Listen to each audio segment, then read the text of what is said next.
Okay.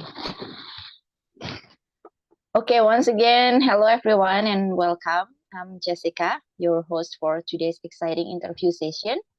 We are honored to have a very special guest with us who is reshaping the music industry.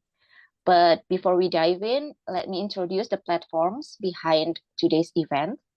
This event is proudly brought to you by K-pop Post, your ultimate source for all things about Korean entertainment.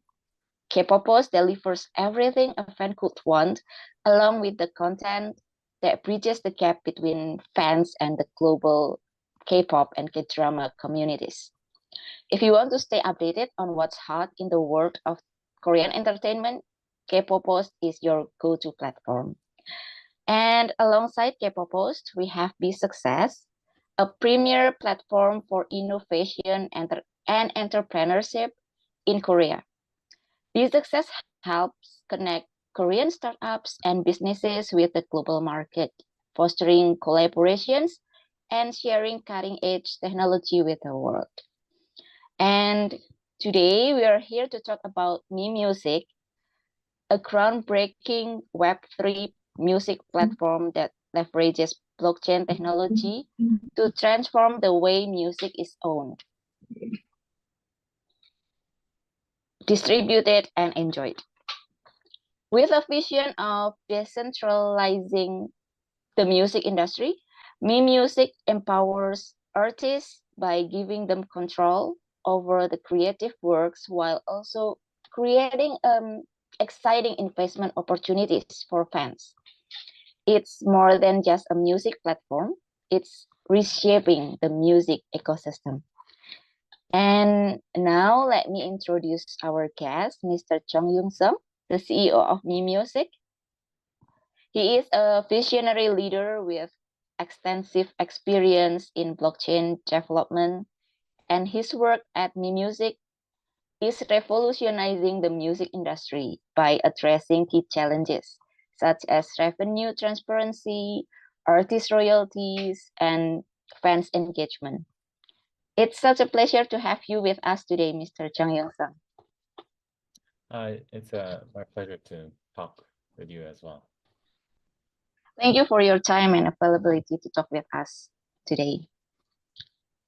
Okay, let's dive into our conversation. For all attendees, you're free to ask questions. Just drop your questions in the message in the chat feature here. We will have a question and answer session at the end of this interview.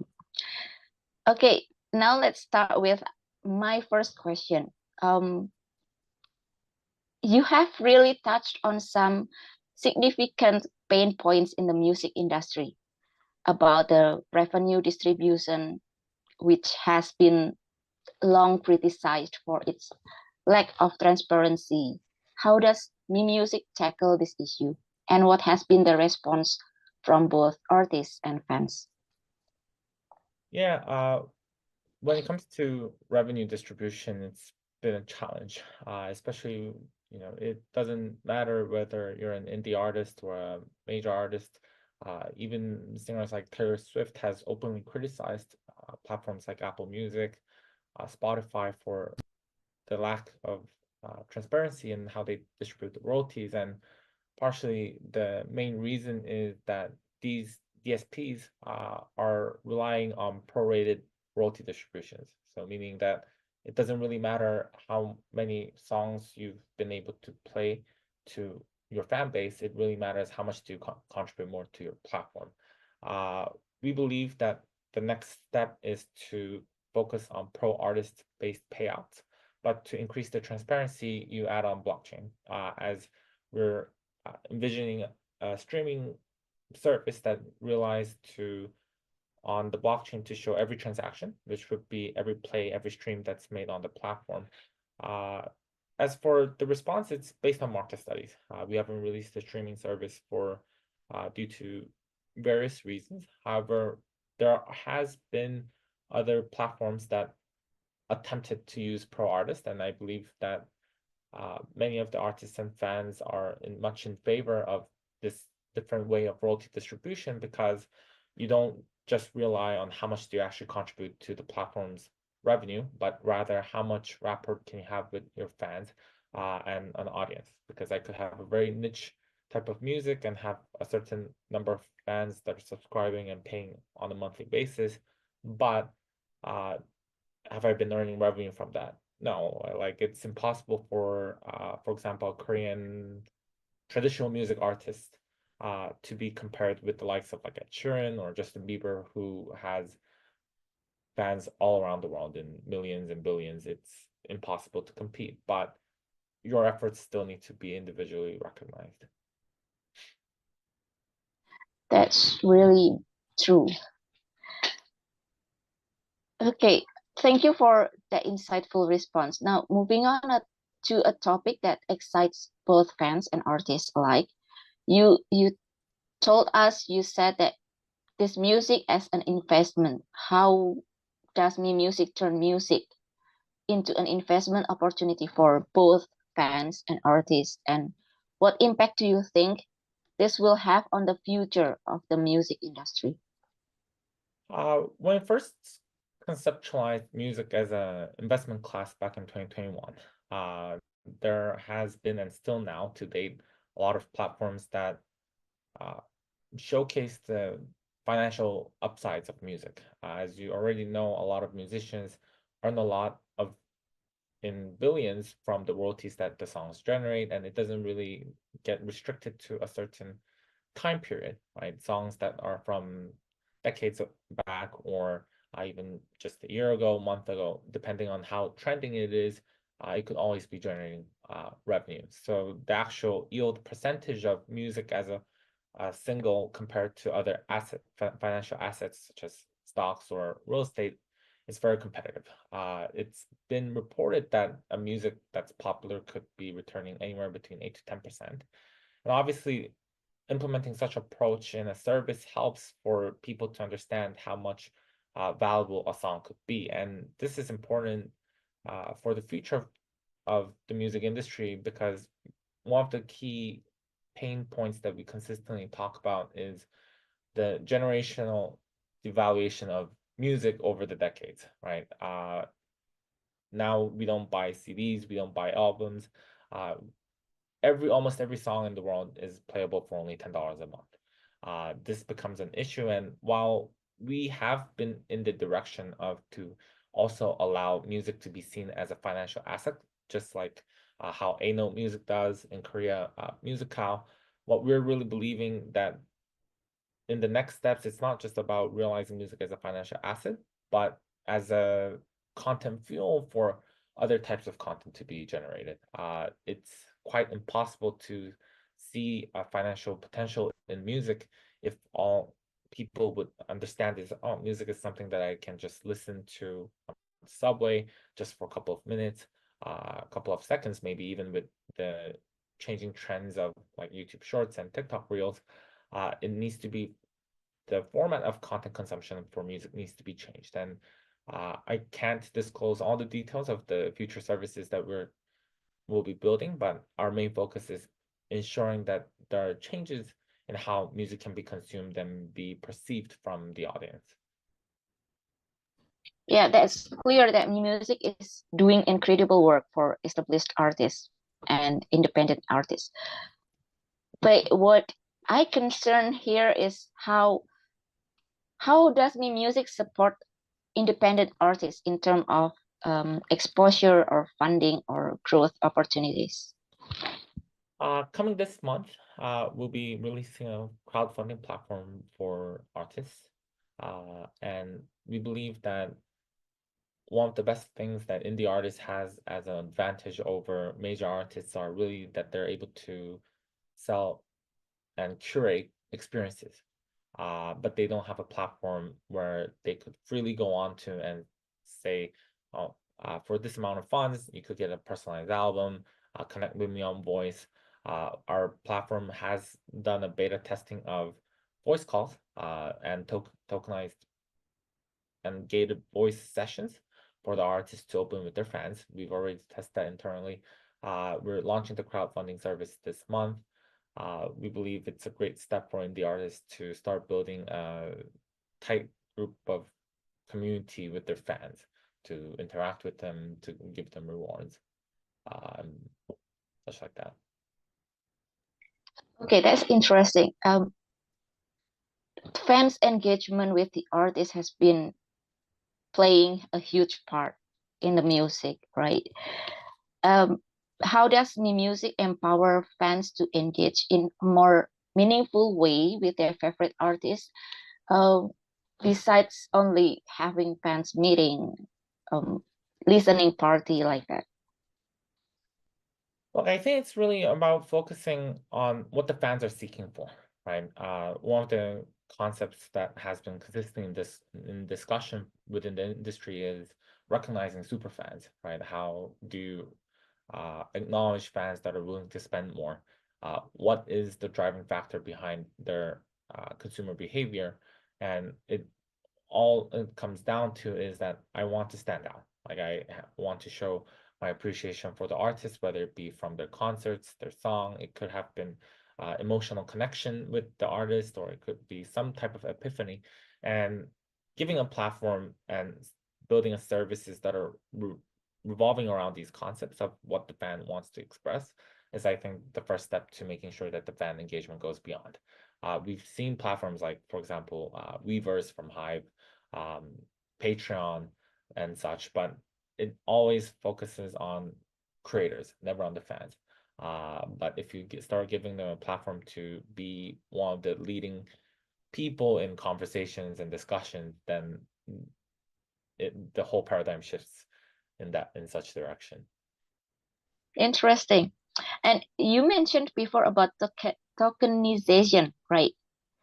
So Correct. MeMusic also incorporates blockchain and tokenization. Can you explain how this works in practice? Like how artist tokens work and how they empower both artists and fans? In practice, when it comes to MeMusic and tokenizing music, we see it in three different ways, which are, I believe, are inherently different to every Web3 company that has tried to build something in the music space. The first part comes to rewarding based on listening and streaming, which means it will be rewarding the artists and fans. Artists and fans. And we believe this is a critically different approach from every other company that has been using token for some type of payment, right? This is an inherent platform-driven reward system that goes for the artists and streamers, regardless of how much they actually contribute to each other, but how much they contribute to the platform. This is the first part. The second part of the tokenization is, as you mentioned, artist tokens, and we believe this is a huge different approach than just normal NFTs or tokens, because we're not focusing on the financial aspect. There are different technical details that make the artist token completely differently, to a point where it becomes more like a digital badge or a digital pass for you to receive other exclusive benefits with the artist. That's the second step. And then I think last but not least, the streaming side of from we're also focusing on building universal basic income for artists, and this interconnects with our concept of stream to earn and listen to earn, where indie artists that are starting out doesn't really have to rely just on the revenue that they generate from on the platform on their own, but it's driven from the platform. But I think these are only possible opportunities because we're in the blockchain space, and the token intrinsically the value can be driven by the platform and its users and the demand. The future of Web3 technology and blockchain is looking bright. Where do you see it heading, particularly in the music industry? Like over the next decade, how do you envision blockchain technology changing the music industry? Um, Over the next decade, I believe there are hopes and beliefs. One of the hope would be that MeMusic becomes one of the pioneering companies that consistently leads in innovating solutions of implementing blockchain. But I think one of the main impacts that we would want is to change the whole industry landscape to a point where fans start to perceive music differently, and companies also start reacting differently. For example, just on the royalty distribution side, they have to realize that it can't always be in the trenches where people don't know how am I getting paid? Like, why am I getting paid this much? Right? Even for fans, they would start to learn. And we had this whole COVID era for the past 2, 3 years. Digital interactions are becoming more important than I think blockchain and tokenization shows different potential and opportunities for fans to realize that, hey, maybe this is a new way to start earning, start interacting with artists. I believe this would be how the music industry should be changing the next several years. Yeah, okay, that's interesting. Now, as we wrap up, what's next for MeMusic? What is the future roadmap for MeMusic, and how do you see the platform evolving in the next few years to continue revolutionizing the music industry? For the future roadmap, we're focusing on every aspect of building a proper Web3 music company that can implement changes for the artists and fans. And it's a challenge for us in the sense that as our ultimate goal would be to create a streaming service just like Spotify and be able to go head to head, which is a very ambitious goal. But to get to that point, we believe there are many smaller aspects within this whole industry and space for a company to focus on, from starting from crowdfunding for artists, helping them build a community, uh, providing fans a platform to be shown, to exhibit their fandom and be acknowledged for that. There are small steps that makes MeMusic stand out and where we also have to focus on. So I think these are small aspects of the business that we will be continuing to build on until we reach that goal of changing how music is streamed to the whole public. Okay, are there any exciting collaborations or partnerships we should keep an eye out for? Always. We're focusing a lot on not only onboarding artists, but also partnering with different companies that would be interested in this whole concept of interacting with a community or a fan base. And I think, you know, it's not just about music, but it's just the way of how you interact over voice, right? Technically, we could have had this session as a voice podcast. It could have been tuned on radio. The connections and possibilities that you have just by connecting with someone on voice is also a very novel experience. So we're connecting with different partners all around the world that are interested in what we're building and the concepts that we have to make the changes possible. That's very exciting. Last but not least, how can we access MeMusic, like for both artists and fans?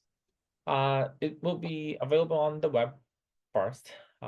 We've had a beta version that's been running around for a good amount of this year. Our crowdfunding platform is to be released in about 10 days, within the next week. And later, we'll be releasing the application on mobile as well. So we'll be quite everywhere where your phone can take you. Cannot wait for the next 10 days. Thank you. Okay, thank you so much for sharing all with us. But before we close, there are some questions, and I'd like to still open the floor for some questions from the attendees. We have a question from Cindy. Hello, Mr. Chong. Thank you for the great insight. The idea of developing blockchain technology in music industry is truly a breakthrough. Many large K-pop communities, K-pop companies, have tried to incorporate this but failed due to many controversies, both environmental and tech issues. As one of the music companies that believes in the promising success of the system, can you give us examples of the successful progress you've made so far? Sure. No, it's true. It's not just K-pop companies that try to implement Web3 into music. It's Web3 companies that raised multi-million dollars uh, and bigger in size, even in comparison to MeMusic. But you know, I as a startup founder myself, I would also be hating to say consider any company a failure, but I think one of the challenges that they never are able to solve is it's just the approach. If you consider music to consistently just be a form of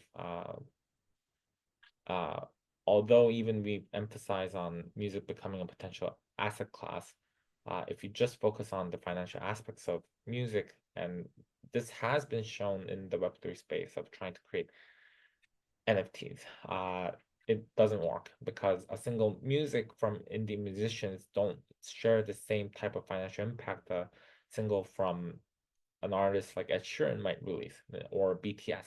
So you come in with a concept to tell your audience saying, hey, music is the next financial future, which often Web3 companies would be doing. And, obviously major companies would think it the same way.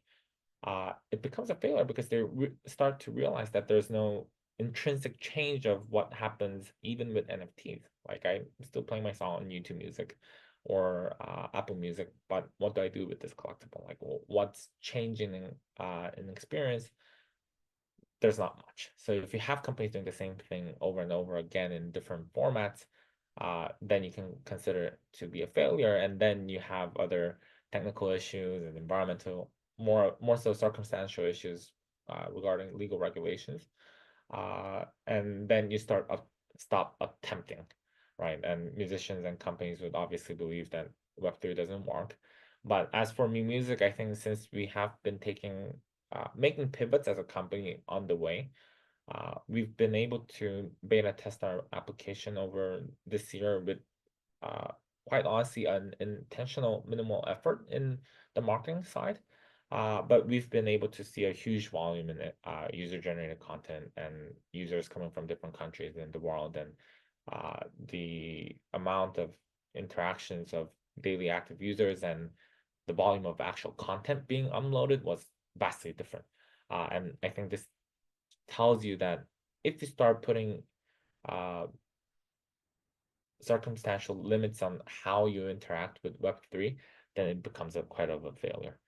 You need to focus on making sure that Web3 can be implemented in a natural manner for users to kind of understand, oh, hey, there's something different happening, but it doesn't really impact how I um, enjoy music, right? Content consumption should never be impacted in a way where uh, oh my God, this is so different. I don't want to do it anymore. And I think this is the key difference from how MeMusic approaches Web3 than any other company in the Web3 music space.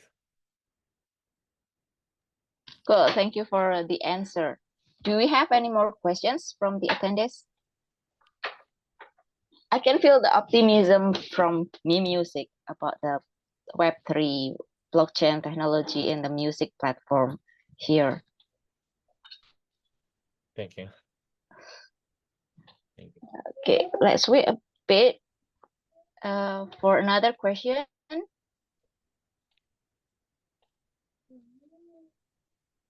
Okay, if the attendees don't have any question, I have one more last question. Like, Sure. what kind of artists we can find in MeMusic? I don't think it's going to be restrictive. Obviously, in the beginning, we don't expect a huge volume of major artists, nor do we want to focus on, mainstream artists. It doesn't quite fit with the philosophy that we have of helping foster smaller communities. I think in the beginning, you would see a lot of streamers as well. There are platforms like Spoon Radio where users are just going on there to have voice sessions and the topics are limitless.